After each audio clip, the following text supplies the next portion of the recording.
JobStash. Yes, much better. So, let's talk about JobStash. So, what is it? It's a product that's live. It's been live for about almost a year now, and we're a crypto-native job board. So, we curate organizations for which we then ingest job listings and publish these for free, and we're a public good under this aspect.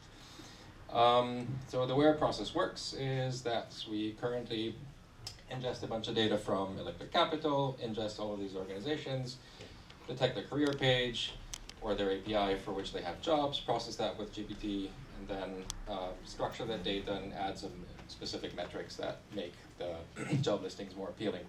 And then we publish these to Telegram or to Farcaster and distribute these across all of our audiences and funnel websites from all of our channels to our website, to which then they can smash that yellow button or that yellow arrow and apply to a job directly. And we don't gatekeep, we don't do anything evil, and our key differentiators are that we don't charge for anybody listing jobs on our platform, and we don't charge for organization hiring. And our ambition is to cover the entire ecosystem. So we currently ramped up to 800 orgs. I think by next week we're going to be at 3.6 thousand orgs. So we have, a bunch of subs. We send out, about 60 job applicants or job applications per day. That's 1.7 thousand a month. Stuff's going pretty rosy. We're actually starting to make a difference. We have first confirmed hires, and life is good. But yeah, hiring crypto is very different than one would expect. So it's not just like, here, build a job site and you'll have an impact, but how do we actually turn this into a service that matters? So the main problem in recruitment is that recruiters get overwhelmed by low signal to noise applicants, and for a flood of hundreds and hundreds of applications, there's maybe a few that actually stand out and they're usable. So first of all, quality. Next up is that most hires that actually get made, because it's such a trusted ecosystem, are made through personal referrals. So I know Bob, and Bob is good, and I know that Al is looking to hire, so I'll put the two in touch. And I'm not a recruiter, I'm just a dude. So job platforms might signal something that there's an opening, but ultimately all of these people just don't get rewarded. And so classical recruiters have a really tough struggle because maybe they even might place somebody, but everybody knows everybody already in the space, so it's really hard to have an exclusive introduction. And that's just how it is. Next up, say I would have a referrer who might be interested in collaborating with different protocols. Like, he wants money. Why should he do something for free? Because this is a casino and we're here to get rewards. They just won't engage because why should they, fundamentally? And the next problem is, like, how do I determine who actually supplied the candidates? It's really hard. Some don't use an ATS, and then it's just emails, and then it's your word against somebody else's. Yeah, it's a mess. So we want to fix this, right?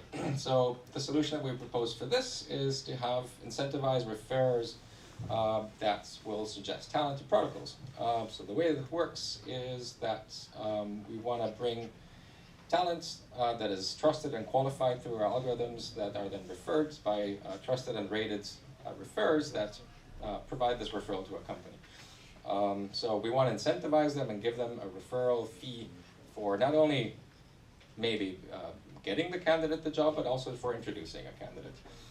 And we want to do this in awareness of the fact that not everybody's willing to pay these bounties, so this has to work across the entire ecosystem, or the whole thing is moot, and we just end up with another solution that covers maybe 20, 30 companies, but then, like, we have 3,500 organizations in the space, and we need to cover them. The next problem is that, or the next solution is we want to solve this through attestations on chain.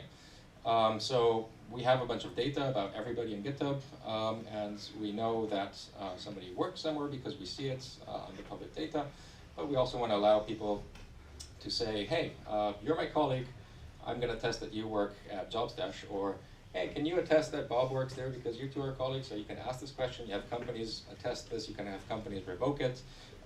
There's a bunch of different attestations, the positive and a negative sense, and all of this is fundamentally on chain.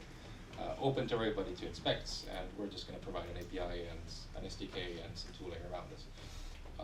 And the third solution is to create a marketplace for this. So the idea is that you have organizations that are willing to pay into a pot, which then gets shared across refers, right? So it works kind of like bribes or like gauges. And the idea is the higher you put into this pot, the more incentivized the referrer is to come and provide referrals to your organization. Because at parity of different organizations going on, it's going to be an economical race. And this is how it works. Nice schema.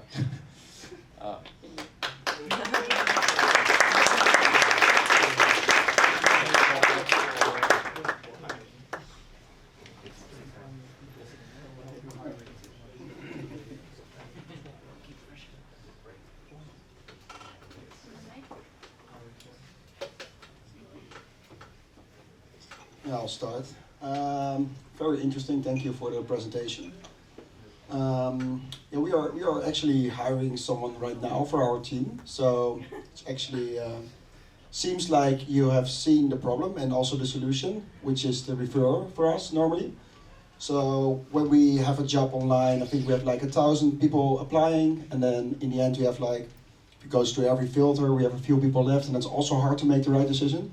So I think the problem is like is out there. It's also like described in a well way. The only thing that I'm not really seeing here is that if I have a referrer, he's going to refer to me, and he's not going to use the platform.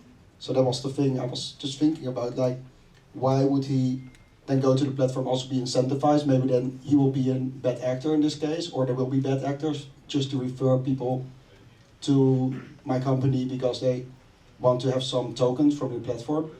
And I think a good referrer does it for free because he also expects me to refer to him. But maybe it can all be in a protocol, but a referrer in this case, in the presentation, sounded to me like more like a headhunter that wants to get paid a high fee when he gets the right people in his pool to be referred to the right team. So I'm not really. So the question for me would be, what is different? What are the difference between a headhunter and a referrer in this case? That's a great question.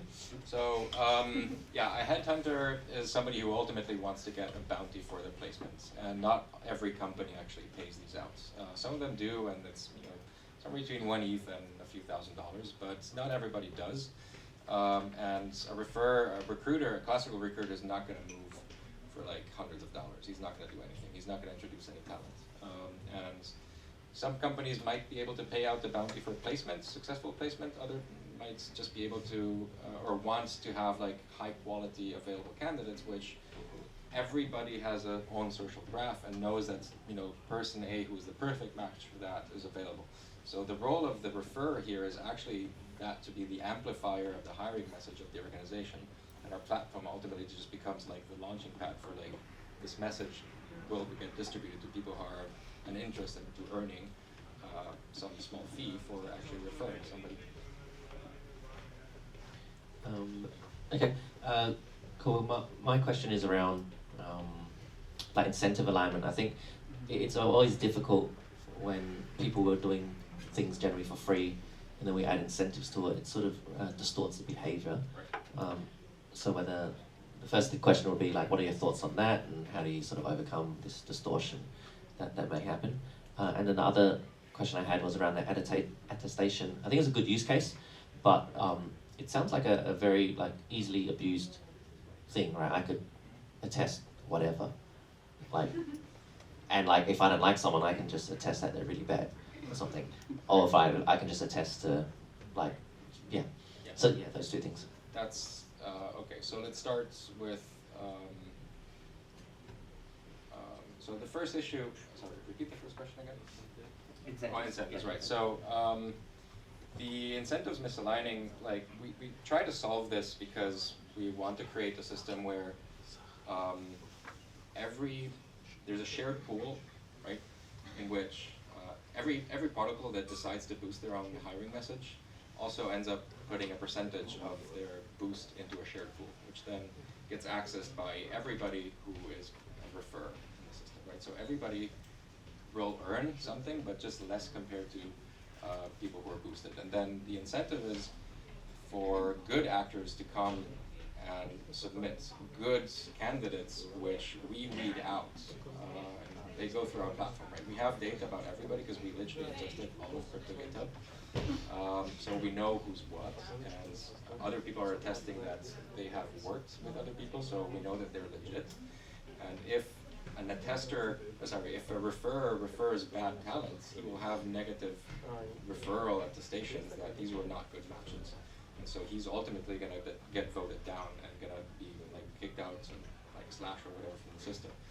And then when it comes to the quality issue, as I said, we have all this data, so we curate and we're able to algorithmically determine like the quality of a dev, so we know like the entire public commit history of a developer in the space, and so we know that somebody has legitimately worked in our organization. We're not going to go into the game of like, are you good or not, because this is none of our business, and no recruiter will ever talk about this because of NDAs and privacy, but we know that somebody will have worked somewhere. So that's the only thing that we're attesting is like, yes, you worked, no, you didn't. And then we can attest it, the organization can attest it, and other colleagues can attest for it, or revoke this as well. Yeah. So you mentioned using GitHub data. Yes.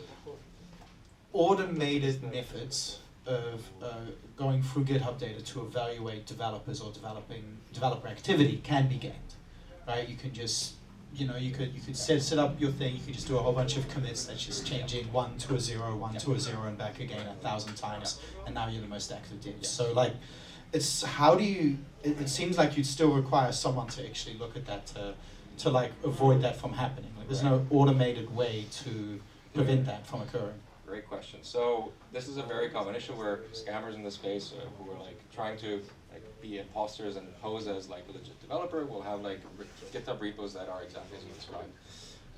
The difference is that we look at organizations that are listed by electric capital. So we downloaded all of the data set. It's 112 million commits, 1 million users, 4,900 orgs, and 143,000 repos, right? So we have all of this in our local database. It's accessed immediately on the spot. We don't need to go to GitHub anymore. It's an incredible pipeline. So because of this, we check for every developer, have you committed and have you merged in a repo that is tracked by Electron Capital, and then we attribute this developer to have worked for this organization, if there is public activity. Yeah, it's not their own private repos, it's publicly known repos for publicly known organizations that are reputable in the space. So you're, as a centralized company, you're basically vetting, that it's part of the system. I mean, there can still be gain, but that's a huge improvement over that. Now, that comes back to my main criticism for all of this, because I actually think this looks like a great company. I actually think this makes perfect sense as a company, and I think that could even do really well as a company. What I don't understand is, why do you need a blockchain for this? Because this is a crypto Shark Tank, and I will say, before you bring up on-chain attestations, OtterTank, is that I'm a river otter, by the way, Amazonian river otter, just to be clear, ruthless creatures. So the thing about on-chain attestations is that in itself is this giant nut to crack.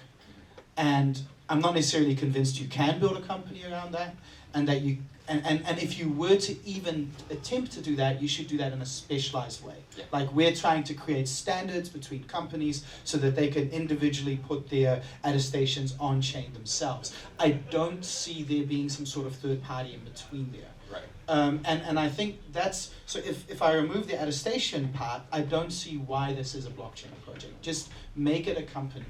It seems like you're already dependent upon centralized processes, like this aspect of curation. You might as well go that route. I don't understand why. There's a second factor that is why attestations are interesting for us, and this has a lot to do with what is going on in the public good space nowadays, and nudge nudge RetroPGF or optimism. So what's going on there is that the next season, or the intent of RetroPGF is going forward, is to generate non-DeFi transactions on the superchain. And attestations are a perfect method to generate transaction volumes that have a legit use case. And given the fact that there's, according to like the Capital, some 23,000 devs in the space, and 3-point-something K companies, we should be able to generate sufficient volume of transactions in order to like go and actually qualify for the next round. Let's just put it that way. It seems to be a bit of a backwards approach. You're saying optimism needs this traffic instead of saying companies need this solution. Right, so it's a two-pronged thing. So back to your original question, the reason why attestations are interesting is because we want to release the attestation system as a public good so that other job sites and companies that don't have an ATS can integrate an SDK that we'll build and provide. And then everybody can adopt this solution. I agree with you there 100%, but that goes back to my main point. Why are you a blockchain company then? Why aren't you just a normal company? Because then if you just release this software for people to publicly use the attestations, which I think is the right way to do it, so well done on that, why even connect yourself to a token or a blockchain or any of these things when you can all just do it in a trusted way? Like these kind of companies exist and you're doing this within a particular niche, and I think that's a great idea. That's a great critique. I would argue that does everything need to be on blockchain? Not strictly. I still think that in this specific case, because of the nature of attestations that it can revoke, it actually gives the data, or it gives the control to the candidate himself, and you can then say, no, I actually disagree. That referrer or that recruiter represented me terribly. I no longer agree to his terms, and I'm revoking it. Instead of it being in control of an ATS or a third party, it's suddenly in his control. I mean, you are still in control of that platform. I mean, you host the No, front the end. attestations are on chain, so Okay. you can then Yeah, say, okay. I disavow this recruiter or Right. this referrer, and then we give him the control. And this is like in a trusted or in a closed or centralized trusted system, then we are the trusted Right. party. Actually, I agree with you entirely there. But again, it doesn't make sense for you as a company. That's not a profitable enterprise, right? Right. Oh well, in that sense, we would just take a commission out of the boosts, right? So organizations come pay into these boosted pools, and then Again, you can do that as a centralized company. But I think that's my cue. Yeah. Thank you. I'm going to stop the loop. I'm going to open the floor to other questions. I just gotta say, overall on the premise, I love the idea, and it's actually something I've pitched to a friend of mine in recruitment. I'm like, how do you prove that people are who they claim to be when they come through your funnel? And blockchain is a great way to do that, especially on-chain activity, things you can pull around, and things people can get rewarded. However, there's definitely some clear problems to solve with gamifying the whole incentives pool. Generally, referrals have also always been out of social credit benefits, or been out of getting shares in a company, as if you're an employee in a big company like Google. So how do you? I mean, we've already touched on the incentives alignment, but how do you get out of this 23K developers pool that we're talking about in crypto? There's a big world of developers out there. There's excellent developers outside of crypto that might be qualified to take the job. So how do you get out of this small pool of devs? And have you considered getting some kind of system for on-chain attestations that is not easily gamified, but provided by the companies themselves? Almost every single company gives some kind of credit to their employees, like Google gives badges and stuff like that, and Uber gives badges to people all the time. But yeah, have you considered any of those ideas? Right. Yeah, so about the badges, so let's start with the first question, which is how do I break out of the 23K barrier? And let's assume for a second that we stay in crypto, right?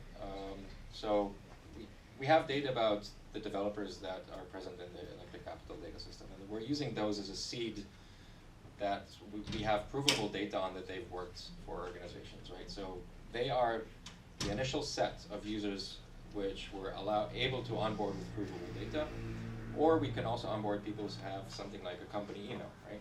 So at OtterTank, right? And then we're able to say, yeah, you seem to have a company email, so probably you work there.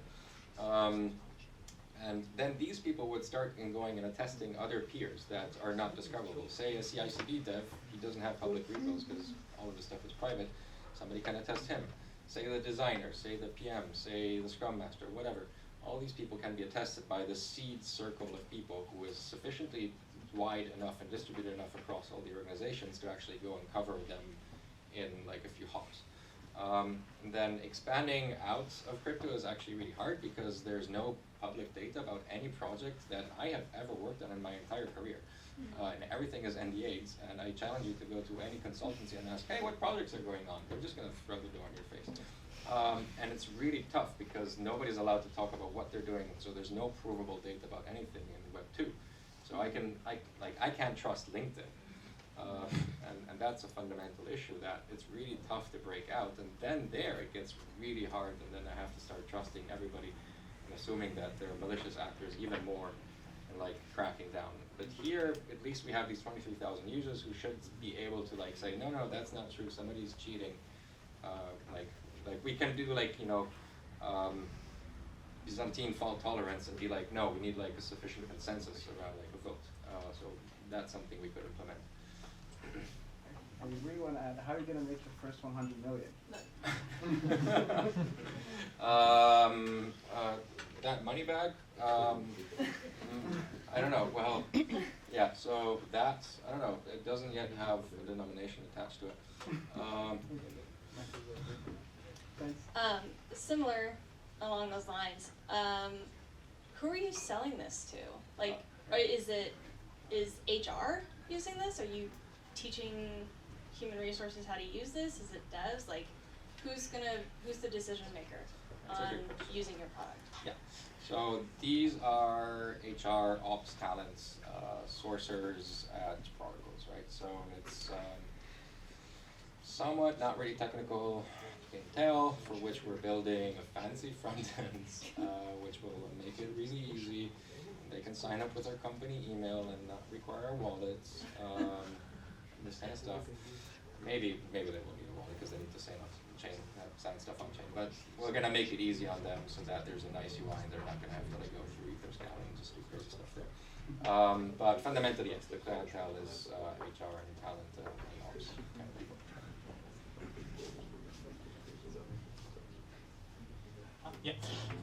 Yeah. Thank you very much.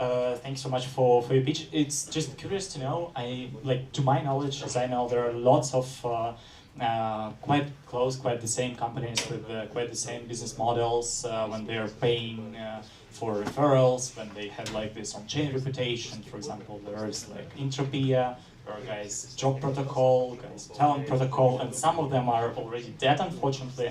So it's just curious for me to know. Why will you succeed? Why will HRs will use you? Yeah, thanks. Great question. So the difference between the Entropias and the higher chains and talent protocols and us is that Entropia had at its peak, 20, 30 organizations. Higher chain has 51, last I checked. And this is because not everybody in the space is willing to pay bounties. And it's always the same players, and Safe is one of these orgs, and there's a few others, but I could enumerate them, because if you go across who's paying for future stuff, it's always them. The difference is that what we want to do is we want to not only allow them to boost their own pools, we want that boost to go into a shared pool so that other people or other organizations who are not participating in this boosting economy are also able to reward referrers for free. And then they get a touch or a taste of the service and are like, oh, this is actually good stuff. We might put some money into this as well. That's one aspect, and then if we want to seed it, we might just take some of the money that we'll have hopefully left over from RetroBGF and put it to that so that it gets used for the ecosystem. All right, one last question. Oh, we're good? One last question.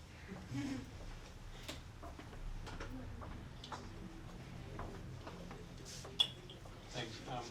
I think it's a great project. I was just wondering, business-wise, you said you will not take any money from the companies and from the people applying, etc.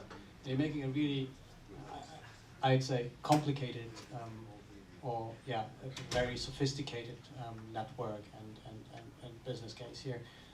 Did you ever think about just being like the #1 crypto job platform that just does it like everyone else, and if that would be like the first version of iteration, and just see if people will pay for it, because you might grow much faster and go much bigger doing that, or do you think there's just way more competition? Or There's a lot of competition out there that's really good at taking money from a few parties, right? And you know, I started this whole thing out of spite against recruiters, and I don't want to turn into that, right? So this is kind of like where it starts, and then it's like, how do we put a twist on this without introducing like all of these placement bounties and all this stuff that I think doesn't really bring much benefit.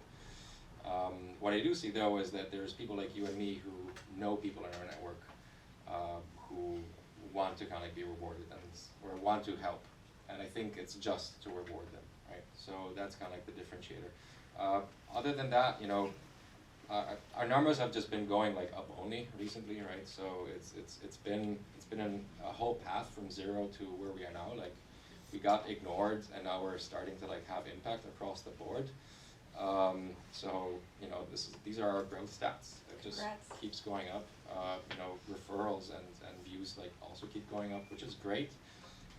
So give us time, we'll become the #1. I'm pretty sure of this, because we do what we're doing like better than any other competitor, and we're way more sophisticated technically. What we're missing right now is BD and marketing, because we're just a bunch of nerds.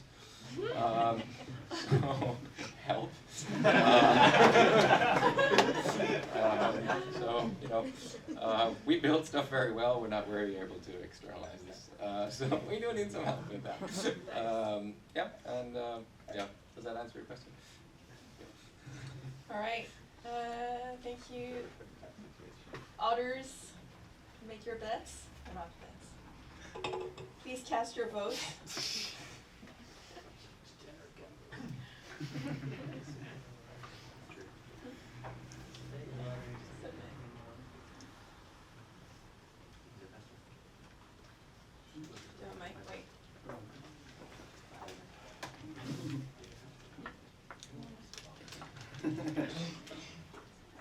Well, I go first. I give it a 4 from an investment perspective. I see the need for developers to maybe have this platform, but I, as an investor, am not going to use the platform.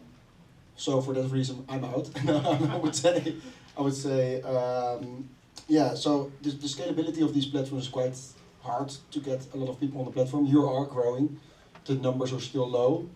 The total addressable market we have just heard in the audience is hard to get. So I think maybe you reach maybe 50% of the crypto total addressable market, but not all the people that are actually out there. And also to reach them, I haven't heard any solutions for that. So I would give it a 4 for now. So I think the last project, I think, had a good blockchain use case, but was not a good business. And I think this project actually is a good business. I can see the business case, at least. However, I don't see it as being a good blockchain use case. So this doesn't happen often, but I'm also at a 4. So yeah, good stuff. Thank you. So I gave it a 6, and just some comments right here. I think it's good traction, but it's really only like good traction for this stage. But it's only really one side, and it's unpaid, right? So it's a bit hard to sort of, you know, use that as sort of the trump card. I think the general design is at this stage like overly complicated. So my general advice would be to like focus on solving just one problem for the other side of the market, which is, you know, the companies, right, rather than the applicants, and try and validate it without some sophisticated on-chain mechanism. Like you could do, you know, incentivize referrals by just paying people cash, or testing in your own database, right? Like you don't need to go down that really complicated path. And yes, my general advice would be to simplify it a lot. It seems really ambitious, and I think that's great to build out like later on, but it's like you really got to find that type, right, product market fit right now. Thank you, Otters.